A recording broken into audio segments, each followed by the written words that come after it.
Imagine that due to financial struggles, you take a job as a servant on a farm, and on the very same night, you and the rest of the household are brutally murdered. In Weidhofen, Germany, on the night of March 31st to April 1st, 1922, 5 people and the household servant, 6 individuals in total, were savagely killed. Among the victims were Andreas Gruber, aged 63, his wife Cecilia Gruber, aged 72, their widowed daughter Victoria Gabriel, aged 35, Victoria's children Cecilia, aged 7, and Joseph, aged 2, as well as the new servant. Based on the analyses I will discuss later, it is known that the murderer or murderers lived with the 6 corpses for at least 3 days, meaning the bodies were found 3 days after the night of the massacre, on April 4th, 1922. Since the time of this crime, dozens of suspects have been identified, but to this day, it remains unclear who the murderer was. This murder is considered one of the most horrific and unsolved crimes in German history. In this video, we will reopen this closed case, re-examine the suspects, and try to uncover the killer.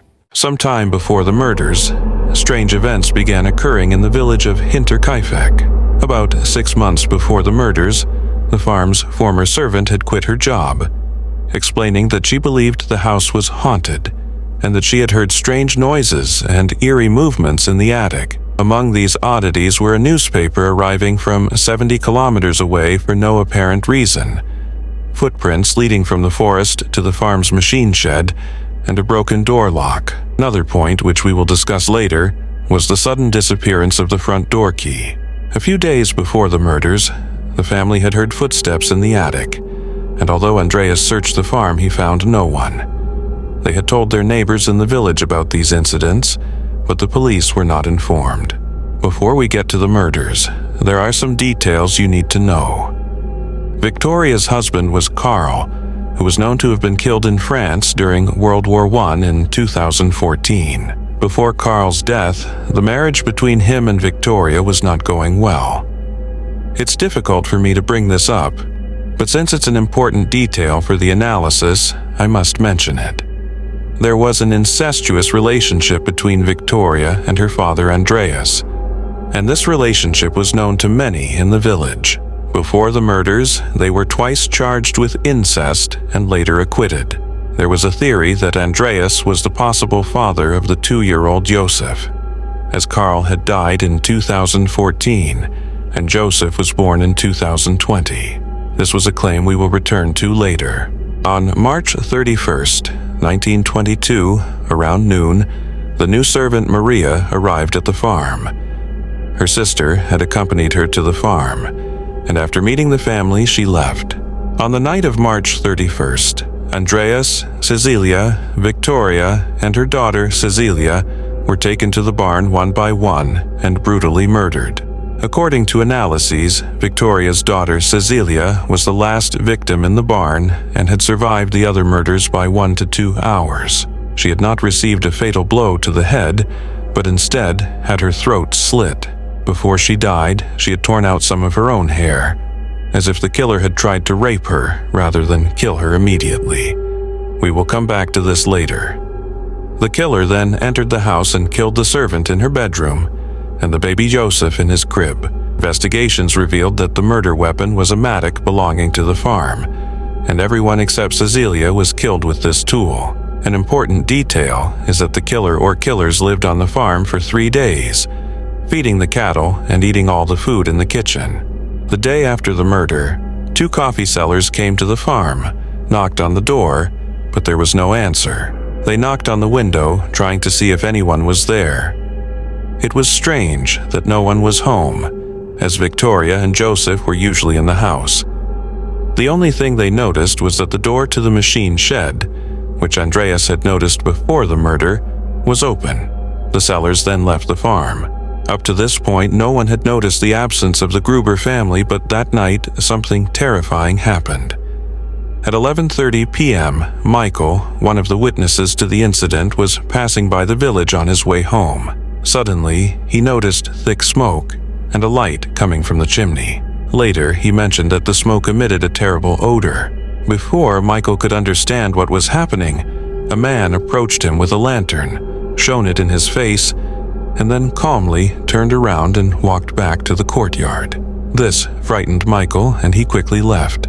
Following this, the family's absence became apparent due to their failure to attend Sunday Mass, Victoria's singer friends at the church not hearing from her, and Cecilia's 2-day unexcused absence from school. On April 4th, their neighbor Lorenz sent his sons to contact the Gruber family.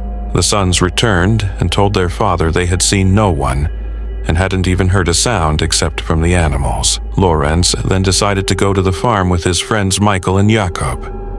When the three men entered the barn, they found the bodies of Andreas, Cecilia, Victoria, and her daughter. Lorenz interacted with the corpses, disturbing the crime scene. The three then went to the house to check on the other family members, and Lorenz took out a key, unlocked the front door, and entered alone. Here, it's important to note that Andreas had mentioned that the front door key had gone missing some time earlier. Lorenz found the other bodies and immediately informed the police. These murders were investigated by Inspector Georg and the Munich Police Department, but the investigation was hindered by Lorenz's interaction with the bodies at the crime scene. The next day, the court doctor arrived at the farm and performed autopsies on the bodies in the barn, stating that the murder weapon was a mattock-like tool, but the weapon itself was nowhere to be found.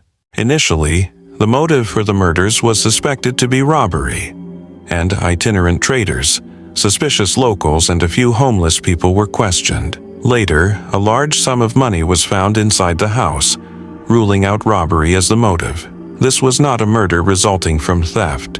Without a clear motive emerging from the crime scene, the police began compiling a list of suspects. Despite repeated arrests, no killer was found, and the case files were closed in 1955. However, Chief Detective Conrad conducted the final interrogations in 1986 before retiring. Due to a lack of information and inconsistent evidence, the killer was never conclusively identified.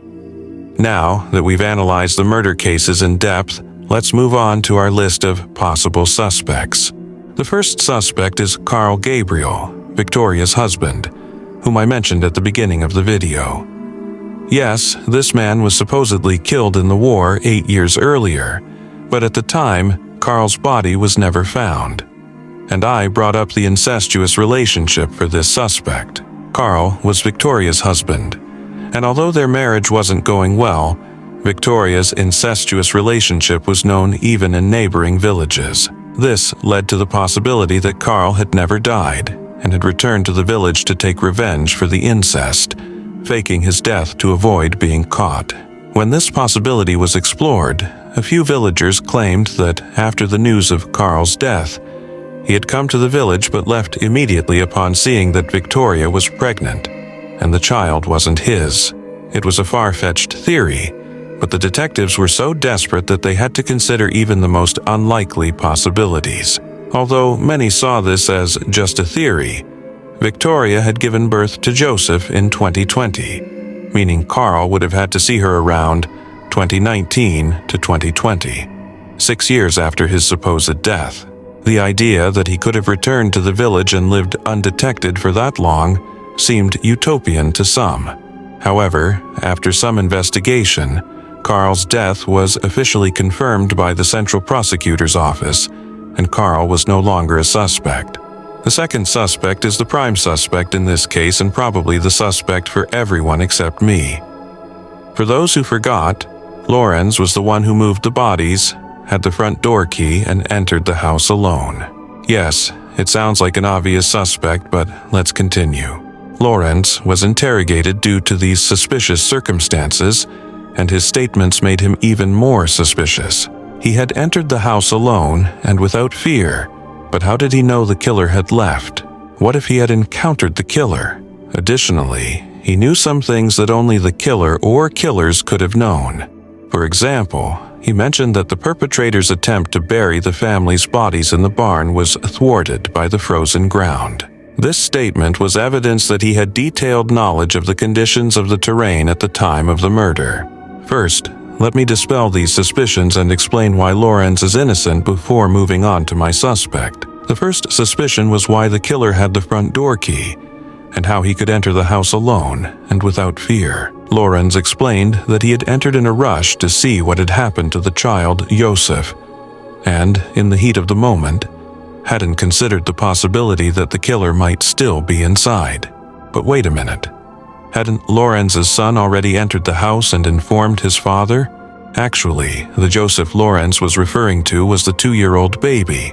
Lorenz had separated from his wife in 2018 and had a relationship with Victoria in 2019. After this relationship, Joseph was born in 2020. But Lorenz knew about Victoria's incestuous relationship and didn't believe the child was his.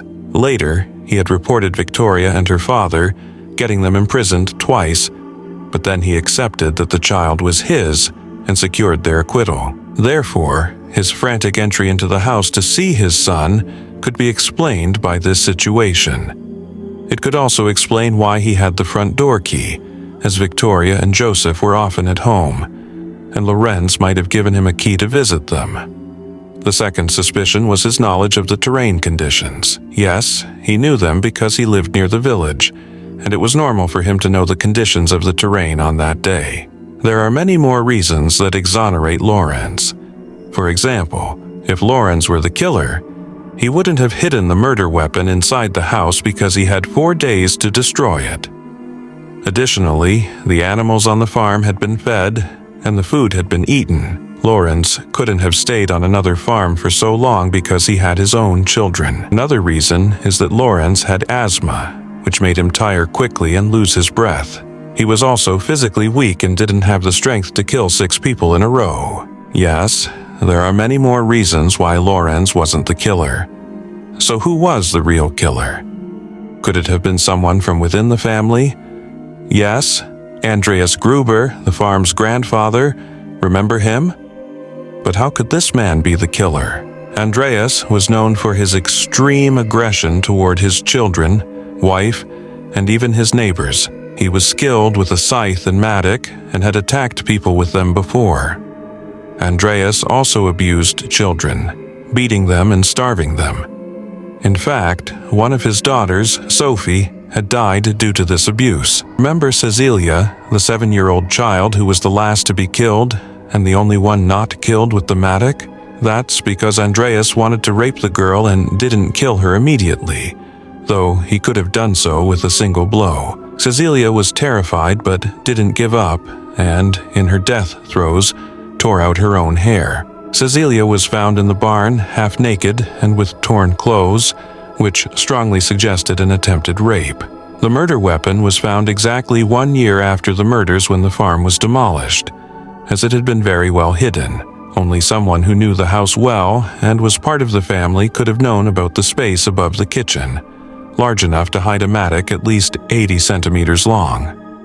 Andreas could have disposed of the weapon, but he didn't because he was incredibly stingy and couldn't bear to throw anything away. Moreover, the hiding place for the murder weapon was so well concealed that he was 100% sure no one would find it. And it wasn't found until the farm was demolished. If Andreas was the killer, did he commit suicide? No. Andreas fell onto the sharp edge of the heavy mattock in the trough on April 4th, which severed his carotid artery, and he quickly bled to death. Although his fall onto the mattock made it look like he had been killed with a normal mattock. Unlike the others, he had no head injuries. Yes, the killer stayed in the house for 3 days after the murders because that person was Andreas. If he had gone to his family, it would have been obvious that something was wrong. Therefore, he had no place to stay other than his own farm. The animals were fed, and the food was eaten because Andreas believed he could cover up the situation and continued his daily work on the farm as usual. What killer would stay in a house that wasn't theirs after committing a murder? These circumstances point to Andreas as the killer, but unfortunately, there is no concrete evidence to prove it. With that, we've reached the end of the video. Don't forget to subscribe to the channel and like the video if you want more content on unsolved murder cases. Also, I look forward to your comments about the murder case. See you next time.